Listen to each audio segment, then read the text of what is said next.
बिस्मिल्लाहिर्रहमानिर्रहीम, अस्सलाम वालेकुम। मैं हूं ईसा नकवी। आज बुध 6 दिसंबर 2023 है। इस वीडियो में गुज़िश्ता 24 घंटों में होने वाली 3 से 4 बड़ी सियासी डेवलपमेंट्स के हवाले से मैं बात करूंगा।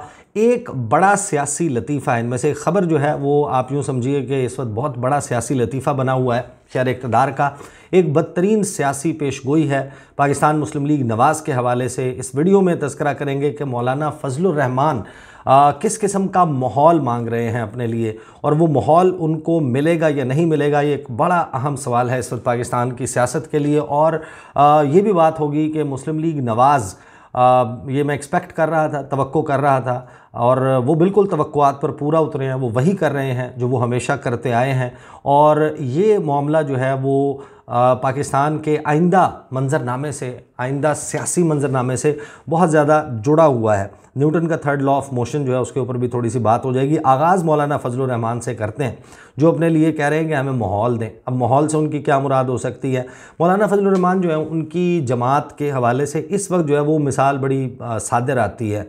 वो मिसाल है ना कि बातें करोड़ों की और दुकान पकौड़ों की। सूरत हाल ये है कि वो बातें ये कर रहे हैं, उनकी जमात के लीडर्स हाफिज़ हमदुल्ला साहब, दीगर लोग, वो ये कहते हैं कि चाहे वज़ीर-ए-आज़म जो है वो मुस्लिम लीग नवाज़ का हो या पाकिस्तान पीपल्स पार्टी का, वज़ीर-ए-आज़म कोई भी बनाए, मौलाना फजलुर रहमान पाकिस्तान के अगले सदर होंगे। अब ये है वो दावा जो मौलाना फजलुर रहमान की जमात कर रही है। अब इस दावे के लिए तो होना तो ये चाहिए कि उनकी सियासी जमात जो है वो आइंदा आम इंतखाबात में ऐसी पोजीशन में हो, इतने नंबर्स में वो सीट्स हासिल करने में कामयाब हो जाए कि वो डिसाइसिव पोजीशन में आ जाए, कि वो अगर पीपल्स पार्टी के पलड़े में अपना वज़न डाल लें तो पाकिस्तान पीपल्स पार्टी हुकूमत बना ले, वज़ीर-ए-आज़म बना ले, और अगर नून लीग के पलड़े में अपना वज़न डालें तो नून लीग गवर्नमेंट फॉर्मेशन की पोजीशन में आ जाए। अगर तो ये सूरत हाल हो फिर तो ये दावा दुरुस्त नज़र आता है। लेकिन यहाँ पर मौलाना फजलुर रहमान साहब ने एक प्रेस कॉन्फ्रेंस की इस्लामाबाद में, और उस प्रेस कॉन्फ्रेंस में मौलाना ने यह फरमाया कि इस वक्त 2 सूबे, अच्छा ये वही सूबे हैं जहाँ पर मौलाना साहब अपनी जमात के साथ इलेक्शन लड़ते हैं, खैबर पख्तूनख्वा और बलूचिस्तान, यहीं पर उनकी थोड़ी सी प्रेजेंस है। और वो ये कहते हैं कि यहाँ पर बदअमनी है और हम इंतखाबी मुहिम नहीं चला सकते। अब ये इलेक्शन से पहले जो है वो एक तरीके का एतराफ़ शिकस्त है। वो तो बदअमनी की बात कर रहे हैं। अच्छा, बदअमनी क्या मखसूस जो है वो मौलाना फजलुर रहमान की जमात के लिए है? पाकिस्तान तहरीक इंसाफ को इस वक्त जिस सूरत हाल का सामना है, और वो क्रेव कर रहे हैं कि इलेक्शन दे दें, जैसा कैसा दे दें। मुस्लिम, जब आप पीटीआई के लीडर से बात करते हैं वो ये कहते हैं कि हमें लेवल प्लेइंग फील्ड नहीं चाहिए, हमें फील्ड चाहिए और लेवल हम इनको खुद कर लेंगे। ये हैं पाकिस्तान तहरीक इंसाफ के दावे। और मौलाना फजलुर रहमान क्या फरमा रहे हैं? वो कह रहे हैं कि टांक है, लकी मरवत है, डेरा इस्माइल ख़ान है, यहाँ पर तो पुलिस ही मौजूद नहीं है, और अगर हमारे पास कोई मेहमान आ जाए तो मेहमान जो है हम उसको रात को घर से बाहर नहीं निकलने देते।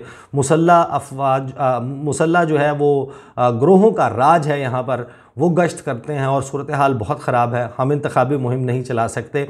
इस वक्त खैबर पख्तूनख्वा में ख़ास तौर पर जो इमेजेस हमने देखे हैं वो सूरत हाल ये नज़र आ रही है कि वाकई मौलाना फजलुर रहमान जो हैं वो या कोई और जमात खैबर पख्तूनख्वा में इंतखाबी मुहिम चलाने की सूरत उनकी नज़र नहीं आती कि वो मुहिम चला सकें, क्योंकि वहाँ पर पीटीआई की एक बड़ी वाज़े तौर पर जो है वो बरतरी और अक्सरियत नज़र आती है। वो वर्कर्स कन्वेंशन का ऐलान करते हैं, वो जलसों में तब्दील हो जाते हैं। वो इमेजेस जो पाकिस्तान की सियासी तारीख़ में बड़ी अनोखी मिसाल कायम करते हुए नज़र आ रहे हैं। पाकिस्तान तहरीक इंसाफ कह रही है कि हमें इलेक्शन दें, जैसा कैसा दें। अब खैबर पख्तूनख्वा के हवाले से और ओवरऑल पाकिस्तान के हवाले से जब आप फिगर जहन में रखते हैं कि पाकिस्तान की कुल आबादी 24 करोड़ है, इसमें से 12 करोड़ 70 लाख के करीब वोटर्स हैं, यानी कि निस्फ आबादी से कुछ ज़ायद जो है वो पाकिस्तान में इस वक्त रजिस्टर्ड वोटर्स हैं। और पाकिस्तान क्योंकि एक यंग पॉपुलेशन है, 63% पाकिस्तान की पॉपुलेशन 30 साल से नीचे है, यानी कि तकरीबन 15 करोड़ 12 लाख लोग जो हैं वो 29-30 साल से नीचे उनकी एज है, और उसमें से एक बड़ी तादाद 3 करोड़ से ज़ायद जो हैं वो बहुत ही यंग वोटर्स हैं। और वोटर्स जो यंग हैं उनका जो रुझान है वो पाकिस्तान तहरीक इंसाफ की तरफ है। अब खैबर पख्तूनख्वा में जहाँ पर मौलाना फजलुर रहमान ने इलेक्शन लड़ना है, वो जो अपने लिए माहौल मांग रहे हैं, वो माहौल बेसिकली उसकी बुनियादी वजह जो समझ आती है वो ये कि सर्दी हो, शदीद सर्दी हो, इस किस्म के हालात हों, तो यंगस्टर्स के लिए, नौजवानों के लिए बाहर निकलना नामसाइद हालात हों, सर्दी हो, ठिठुरती सर्दी में वो जाकर वोट कास्ट करना एक नौजवान के लिए निस्बतन आसान है। और जो बूढ़े शख्स हैं, अशखास हैं, जो बूढ़े लोग हैं, उनके लिए मोबिलिटी जो है वो इस सर्द मौसम में यकीनन नौजवानों की निस्बत एक मुश्किल काम है। तो इस वक्त एक ट्रिकी मामला बना हुआ है खैबर पख्तूनख्वा में मौलाना फजलुर रहमान की जमात के लिए कि उनकी जो प्रेजेंस है खैबर पख्तूनख्वा और बलूचिस्तान में, वो प्रेजेंस तो है लेकिन उस जो एज ग्रुप है जो उनका, वो ज़्यादा जो है वो एज वाले लोग हैं और उनका इस सर्दी में निकलना उनको लगता नहीं, उनको मुमकिन नज़र नहीं आता कि वो वोटर को निकाल पाएंगे। और अगर ये बात तो सब मानते हैं कि 50% से ज़ायद हो गया वोटर टर्नआउट, तो फिर ये तमाम सियासी जमातें इनके लिए मसला खड़ा हो जाएगा। और जो यंग वोटर है और जो ज़्यादा वोटर अगर निकलता है तादाद में, तो उसका लामहला जो चॉइस है वो होगी पाकिस्तान तहरीक इंसाफ। ये अब एक मुअम्मा बना हुआ है। साथ ही मौलाना फजलुर रहमान ने यह भी कह दिया, और कोई उसमें गैर मुतवक्के चीज़ नहीं है, मौलाना फजलुर रहमान ने बताया कि नून लीग के साथ मामला तय हो गए हैं और इत्तेहाद हो गया है, कमेटियां बना दी हैं, हम ताउन करेंगे खैबर पख्तूनख्वा और बलूचिस्तान में मियां मोहम्मद नवाज शरीफ की पार्टी के साथ, और वो हमारे साथ ताउन करेंगे पंजाब में। अब पंजाब में किस किस्म का ताउन करेंगे, क्या मौलाना फजलुर रहमान को दिया जाएगा, ये अब उन्होंने कमेटियों ने तय करना है। अगली खबर पे आ जाते हैं जो अपने तौर पर एक बहुत बड़ा लतीफ़ा भी है। लतीफ़ा वो इस तरीके से है मेरे ख्याल में कि इस वक्त वाज़े तौर पर नज़र आता है कि रियासत जो है वो पंजों के बल खड़ी है कि पाकिस्तान तहरीक इंसाफ में तोड़ फोड़ करनी है, यहाँ से लोगों को छुड़वानी है पार्टी, किसी को इस्तेहकाम पाकिस्तान पार्टी भेजना है, किसी को सियासत से लाताल्लुकी करवानी है, किसी को जो है वो परवेज़ खटक के प्लेटफॉर्म की तरफ धकेलना है, किसी को धक्का लगाकर जो है वो किसी और जमात की तरफ रुखसत करना है कि किसी भी तरीके से पाकिस्तान तहरीक इंसाफ को लोग छोड़ कर जाएँ। और फिर वही रियासत जो पंजों पर खड़ी थी कि पाकिस्तान तहरीक इंसाफ को लोग छोड़ जाएं, लगता है कि उसने अब दरवाज़े की चौकाठ में एड़ियाँ फंसा ली हैं कि बस एक शख्स है उसको ना निकाला जाए पाकिस्तान तहरीक इंसाफ से, और वो है अकबर एस बाबर। अकबर एस बाबर जो उनको पार्टी ओन नहीं करती, पाकिस्तान तहरीक इंसाफ ये कहती है कि 2011 के बाद ही हमारे रुकन नहीं है, इनको निकाल दिया गया था, इनका कोई स्टेक नहीं है। उन्होंने intra party election Pakistan Tehreek Insaf के उनको चैलेंज कर दिया है before the election commission of Pakistan.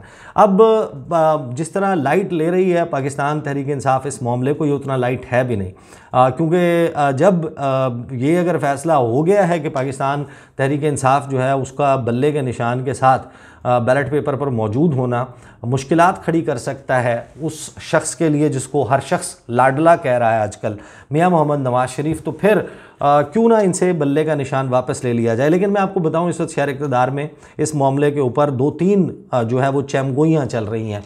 ये कह देना बड़ा आसान है कि बैलेट पेपर पर बल्ले का निशान नहीं होगा और इलेक्शन भी हो जाएगा, लेकिन इसको प्रैक्टिकली करना एक बहुत मुश्किल काम है कि आप इलेक्शंस करवाएं, इस पूरी लेबर से, इस एक्सरसाइज से गुजरें कि आप इलेक्शन करवाएं 8 फरवरी को और उसका नतीजा ये निकले कि चलें बल्ले का निशान नहीं है और पाकिस्तान तहरीक इंसाफ आउट हो गई है इंतखाबी रेस से, और उनके कुछ उम्मीदवारान जो हैं वो मुख्तलिफ़ किस्म के निशानात पर लड़ रहे हैं, लेकिन क्या फिर उसके नतीजे में इलेक्शंस को लेजिटिमेसी मिलेगी।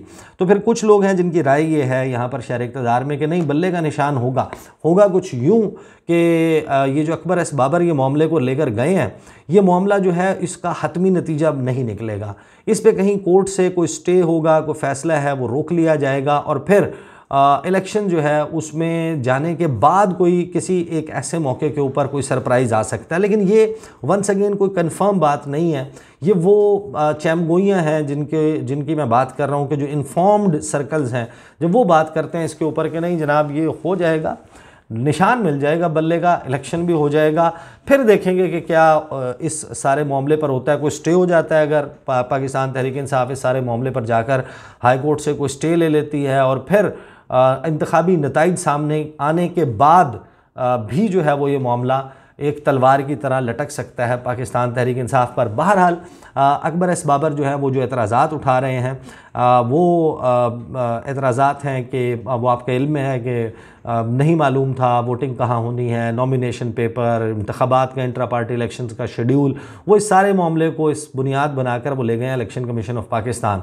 और अगर इस बुनियाद के ऊपर करना है तो सिकंदर सुल्तान राजा साहब के लिए जो उनका इस वक्त तक पीटीआई के हवाले से रहा है ट्रैक रिकॉर्ड, उसमें कोई हैरानी की बात नहीं होगी कि अगर इस सारे मामले में आप देखें कि पाकिस्तान तहरीक इंसाफ उसको 8 फरवरी से पहले भी दौड़ से बाहर किया जा सकता है इस सूरत में। लेकिन देखते हैं उसमें एग्जैक्टली पाकिस्तान तहरीक इंसाफ क्या हिकमत अमली अपनाती है। बैरिस्टर गौहर खान वो अदालतों से इस सारे मामले पर कोई रिलीफ लेने में कामयाब हो जाते हैं या नहीं। अब आ जाते हैं अगले मामले की तरफ। वो मामला जो है वो है जनाब मुस्लिम लीग नवाज़ का। मैंने आपको याद होगा कि मैं अक्सर वीडियोस में ये तज़किरा करता हूँ कि जो गुफ्तगू जब भी जावेद लतीफ़ साहब करें ना, उनकी गुफ्तगू को बड़े गौर से सुना करें, क्योंकि वो मरीम नवाज़ स्कूल ऑफ थॉट है, वो Nawaz Sharif school of thought है, और जो बात वो ख़ुद आकर सामने नहीं करना चाहते तो उसके लिए वो माउथ पीस है।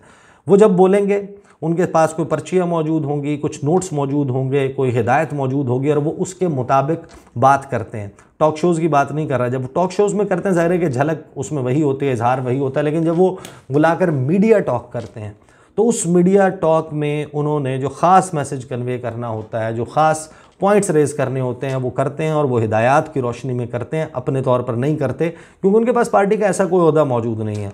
अब उन्होंने एक प्रेस कॉन्फ्रेंस की और उस प्रेस कॉन्फ्रेंस में उन्होंने बहुत सारी बातें की। उन्होंने देसी मुर्गी खिलाई जाती है किसी और मुजरिम को जेल में, इसके ऊपर एतराज़ उठाया, इमरान खान के हवाले से बात की। उन्होंने ये भी कहा कि जनरल बाजवा को बुलाना चाहते हैं, बिल्कुल बुलाएं, वो इनके पोल खोलेंगे, वगैरह वगैरह ये बात की। लेकिन जो एक्सपेक्ट किया जा रहा था, जो तवक्को की जा रही थी कि मुस्लिम लीग नवाज़ वो ओनरशिप लेगी, इस सारे मामले को सियासी तौर पर इस्तेमाल करने की कोशिश करेगी। जो ख़बर आई मैं उस पर बड़ी तफसील से बात कर चुका। खबर मानिका का मुलाजिम मोहम्मद लतीफ़, जावेद लतीफ़ साहब का हम नाम, वो जो है उन्होंने जो बयान दिया सेशन कोर्ट में, और उसमें उन्होंने जो इल्ज़ामात लगाए, मैं बड़ी तफसील से बात कर चुका हूँ कि वो इल्ज़ामात एक सिंगल विटनेस का लगाना ये हैरान कुन बात है, क्योंकि जो इल्ज़ाम है वो इल्ज़ाम पाकिस्तान के कानून के मुताबिक जो वुमेन प्रोटेक्शन बिल था, प्रोटेक्शन ऑफ वुमेन बिल 2006, और उसकी सेक्शन 8 के तहत जो उसमें फिर 8 में जो अमेंडमेंट्स की गई,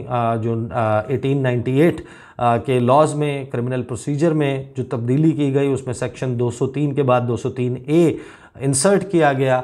उसमें 4 गवाहों का होना ज़रूरी है, और गवाहान के लिए भी मखसूस शराइत हैं कि कौन शख्स जो है वो गवाह हो सकता है, और जो इल्ज़ामात लगाए गए वो उन्होंने लगा दिए। अब वो मैं पहले भी कह रहा था कि ये पॉलिटिकल पॉइंट स्कोरिंग के लिए है। कोर्ट ऑफ लॉ में जो पाकिस्तान के कवानीन हैं उसके मुताबिक ये बात ना साबित हो सकती है, तो इसको इस्तेमाल किया जाएगा सियासी मकासद के लिए। तो वो फिर पूरे हो गए, सामने आ गया। जावेद लतीफ़ साहब ने जो प्रेस कॉन्फ्रेंस की, उन्होंने मोहम्मद लतीफ़ का जो बयान है उसको इस्तेमाल करते हुए जो गुफ्तगू करनी थी बिल्कुल उसी तरीके से उन्होंने गुफ्तगू फरमाई, और उसमें कोई बात ऐसी नहीं थी जो कि आप कह सकते हैं कि अनएक्सपेक्टेड थी। जावेद लतीफ़ साहब ने, नून लीग ने यही करना था, और नून लीग जो है वो और उनसे हामी जो सहाफ़ी शुमार होते हैं वो उस बयान के ऊपर बहुत ज़्यादा उसको ग्लोरीफाई कर रहे हैं, बहुत ज़्यादा खुश हैं उसके ऊपर। लेकिन ये मामला जो है वो जुड़ा हुआ है पाकिस्तान के सियासी मंजरनामे की वो तल्ख़ हकीकत जो अब जन्म लेती हुई दिखाई दे रही है। देखें, अब ये सियासी लड़ाई नहीं रही, ये सियासी डोमेन से बहुत आउट हो चुकी है, और अब से पहले शायद 15-20 दिन पहले तक भी कहीं पर कोई इम्कान अगर मौजूद था कि शायद वो भी, उसमें भी बहुत इफ्स एंड बट्स मौजूद थे कि कोई बातचीत का रास्ता निकल सकता है, एक बेटर सेंस प्रिवेल करे, पाकिस्तान के जो पॉलिटिकल स्टेक होल्डर्स हैं वो बैठें, इस मामले को, इस गुत्थी को सुलझाएं, मुल्क को इस हिजान से निकालें। लेकिन अब जिस मकाम के ऊपर ये मामला चला गया है, जो बेडरूम में घुसा जा रहा है, और जिस तरीके से, उससे एक बात बड़े वाज़ेह तौर पर की जा सकती है कि या तो मुस्लिम लीग नून को ये यकीन हो गया है 100% कि इमरान खान की स्टोरी ख़त्म हो गई है, कहानी ख़त्म हो गई है। अदरवाइज़ अब वो जो कर रहे हैं वो बात वही आ जाती है कि कब्र एक और मुर्दे दो, या अब इसमें जो है वो इमरान खान का अगर कम बैक होता है तो वो कितना लीथल हो सकता है। ये जो न्यूटन का थर्ड लॉ ऑफ मोशन है कि हर अमल का रद्द अमल होता है, लेकिन उसकी जो डायरेक्शन है वो मुख्तलिफ होती है। Every action has a reaction, but in opposite direction, उसकी फोर्स भी इक्वल होती है। तो मैं आपको एक बात बताऊं कि मैं बिल्कुल I hate to do this prediction, लेकिन ये मामला अब उस मकाम पर जा रहा है कि कल को मुझे लगता है कि ये मोहम्मद लतीफ़ साहब का इंटरव्यू आखिरी इंटरव्यू नहीं, बयान आखिरी बयान नहीं है। ये ऐसे विशेष साइकिल का आगाज़ कर दिया गया है कि जिसमें नहीं, मैं ये नहीं कह रहा कि पीटीआई, मैं ये भी नहीं कह रहा कि इमरान खान, हो सकता है कि कोई और, हो सकता है कि मुस्लिम लीग नून का कोई और हरीफ, ये मुस्तकबिल में ये जो इंटरव्यूज़ का मुलाजमीन, घरेलू मुलाजमीन के इंकशाफात और फिर उनको टेलीविज़न के ऊपर ब्रॉडकास्ट करना, उनको वेबसाइट्स के ऊपर लगाना और उनके ज़रिए सोशल मीडिया पर मुहिम चलाना, अब इस सिलसिले का आगाज़ जो है वो हो चुका है। और कल को हो सकता है कि जाती उम्रा, हो सकता है कि मॉडल टाउन रहाइश का, हो सकता है 70 क्लिफ्टन, हो सकता है कि बिलावल हाउस या जरदारी हाउस, इन जगहों पर किसी मुलाजिम के सच्चे झूठे बयानात आएँ। इसी तरीके से आए। हम अपनी सियासत में सबक सीखने, हम अपने हालात में सबक सीखने के नाकायल हैं। हम वो लोग हैं जिनको जो है वो अक्ल ना ठोकर खा के आती है ना बादाम खा के आती है, दोनों सूरतों में नहीं आती अक्ल। और एक ऐसा सिलसिला अब शुरू कर दिया है कि अगर कोई रिमोटली भी चांसेस मौजूद थे कि पाकिस्तान में हालात जो हैं वो स्टेबिलिटी की तरफ जाएंगे, तो वो अब इम्कानात जो हैं वो मादूम हो गए हैं। और मैं इस बात को समझने से कासिर हूँ कि जो हमारी पुरानी सियासी जमातें हैं, जो पुराने सियासी खिलाड़ी हैं, वो उस मकाम पर उसको लेकर जा रहे हैं, पॉलिटिक्स को उस डर्ट के लेवल पर लेकर जा रहे हैं, गटर की उस तह में लेकर जा रहे हैं जहाँ से इसको ऊपर लाना मुमकिन नहीं है। कल को कितनी अफसोस की बात होगी कि अगर इसी किस्म की सूरत हाल इनमें से किसी सियासी जमात के साथ होती है और फिर इस साइड के ऊपर बैठे हुए लोग जो यहाँ पर जो पीटीआई के लिए सॉफ्ट कॉर्नर रखते हैं, या जो पीटीआई की तरफ जो है जिनका टिल्ट है, जो उनके लीडर्स हैं, वो फिर जवाब बनाएं कि देखें ना, वो हुआ था तो अब उसके जवाब में ये सब कुछ हो रहा है, तो अब इस मुलाजिम को भी बर्दाश्त करें, इस कहानी को भी बर्दाश्त करें। तो ये जो जवाज़ फराहम किए जा रहे हैं मुस्तकबिल में, ये जो नई रस्में डाली जा रही हैं पाकिस्तान की सियासत में, ये एक डरावना ख्वाब बनेंगी। ये वो रस्में हैं जिनको शुरू करना, जिनका आगाज़ करना शायद आसान होता है, लेकिन इनको निभाना बहुत ही मुश्किल होता है। तो ये इस वक्त जो है वो मंजरनामा एक ऐसे वक्त में डेवलप होता हुआ नज़र आ रहा है जब मुस्लिम लीग नून के पास बयानियाँ कोई नहीं है, उनके अंदर से आवाज़ें उठने लग गई हैं। यानी आप अंदाज़ा लगाइए कि ये 2017 हर वक्त बोलते रहते हैं। एक तो लोग उसके साथ कनेक्ट नहीं कर पा रहे, दूसरा ये कहते हैं कि जनाब कारकर्दगी, अब कारकर्दगी का आलम यह है कि बिलावल भुट्टो जरदारी जो इनके हम प्याला, हम नवाला, हम रकाब थे, इनके साथ बैठे हुए थे, वो अब आजकल अपनी तकरीरों में इनको महंगाई लीग भी कह रहे हैं, मुस्लिम लीग नवाज़ को। और वो ये भी कह रहे हैं कि 16 महीने की हुकूमत इस वजह से नाकाम हुई क्योंकि हुकूमत करने पर गवर्नेंस के ऊपर फोकस नहीं था, फोकस था अपने मुकदमे ख़त्म करवाने पर, और फोकस था ज़ाती दुश्मनियाँ पूरी करने पर। ये हैं बिलावल भुट्टो जरदारी। फिर जो इनके अपने घर में से आवाज़ उठ रही है, दानियाल अजीज़, चाहे अब ये जितना भी कहें कि ये नारोवाल की छोटी जो सीटें हैं उनके ऊपर टिकट्स की लड़ाई है जिसकी वजह से ये सब कुछ हो रहा है, लेकिन असल बात यह है कि दानियाल अजीज़ उस सर्कल में से हैं जो इनर सर्कल शुमार होता था, वो उसमें शुमार होते थे, वो उनकी कोर मीडिया टीम का हिस्सा थे, वो हर मीडिया चैनल के ऊपर बैठे हुए नज़र आते थे, वो इन सब के साथ मिलकर मरीम नवाज़ की पॉलिसी उसको इम्प्लीमेंट करते थे। तलाल चौधरी थे, ये सारे लोग थे। उन्होंने कहा कि ये सारी महंगाई जो है वो एहसन इकबाल की वजह से है। अब मुस्लिम लीग नून तो कह रही थी कि सारी महंगाई इमरान खान की वजह से है, उन्होंने उठाकर डाली है सारी की सारी एहसन इकबाल के ऊपर। और उन्होंने कहा कि मैं बताऊंगा, मैं एक्सप्लेन करूंगा आने वाले दिनों में कि किस तरीके से इनके अपने हरकतों और एक्शंस की वजह से पाकिस्तान में महंगाई का जिन बेकाबू हुआ। वो धमकी भी लगाते हुए नज़र आते हैं, वो मरियम औरंगज़ेब के हवाले से कि ये तमाम का तमाम, और वो बात जो हम मुसलसल पॉइंट आउट करते थे कि हुकूमतों का काम ये नहीं होता। सुबह दोपहर शाम हर प्रेस कॉन्फ्रेंस में इन्होंने इमरान खान को काउंटर करने के चक्कर में इमरान खान की पॉपुलैरिटी वहाँ पर पहुँचाई जो कोई भी पाकिस्तान का सियासतदान ख्वाब देख सकता है कि वो इतने मैसेज के ऊपर जो है वो उसकी एक झलक देखने के लिए इतने जितने जलसे इमरान खान ने कर दिए इतने अरसे में, और जितना क्राउड इमरान खान ने पुल किया एक के बाद एक जलसा। आप देखें ना, 21 अक्टूबर को मियाँ साहब ने जलसा किया था, उसके बाद नून लीग कहती है कि हम जो है वो सांस लेने के लिए रुके हैं, अभी तो इतना बड़ा जलसा किया है। और ये वो जलसे हैं जिससे ज़्यादा साइज़ के जलसे आपको हर दूसरे दिन इमरान खान करते हुए नज़र आ रहे थे। अब 8 फरवरी है, उसके हवाले से ये सारा स्टेज जो है वो सेट होता हुआ दिखाई दे रहा है। इलेक्शन कमीशन ऑफ पाकिस्तान के इंटरवेंशन के ऊपर फंड्स जारी कर दिए गए हैं, सिक्योरिटी उन्होंने मांगी है।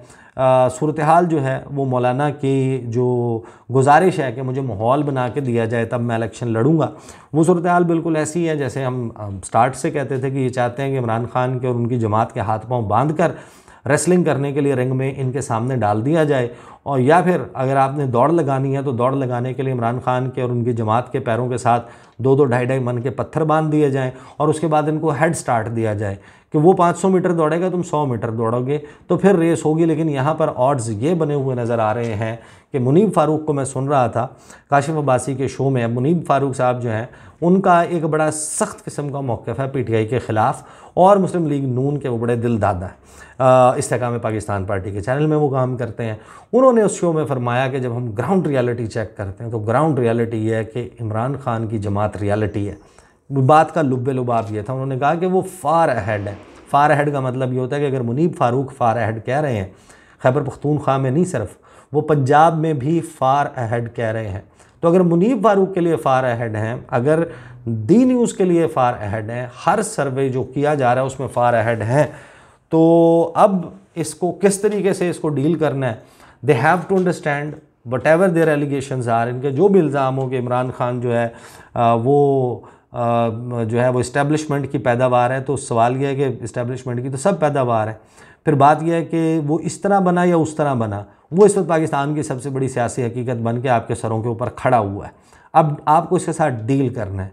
उसको लाया कैसे गया से ज़्यादा सवाल यह है कि अब उसके साथ कौन खड़ा है। अगर उसके साथ पाकिस्तान के अवाम खड़े हैं तो अब ये बात बेमानी है कि उसको कौन लाया था। सवाल यह है कि अब उसको कौन लाना चाहता है। अगर पाकिस्तान के अवाम लाना चाहते हैं तो जमहूरियत और जमहूर कहते ही किसको हैं कि आप लोगों की आवाज़ सुने, वरना फिर ये इलेक्शन का प्रोसेस जो है ये काउंटर प्रोडक्टिव होगा। और जो आप स्टेबिलिटी सीख कर रहे हैं, जो इस्तेहकाम चाहते हैं, जो ठहराव चाहते हैं इस मुल्क में, वो आता हुआ नज़र नहीं आएगा।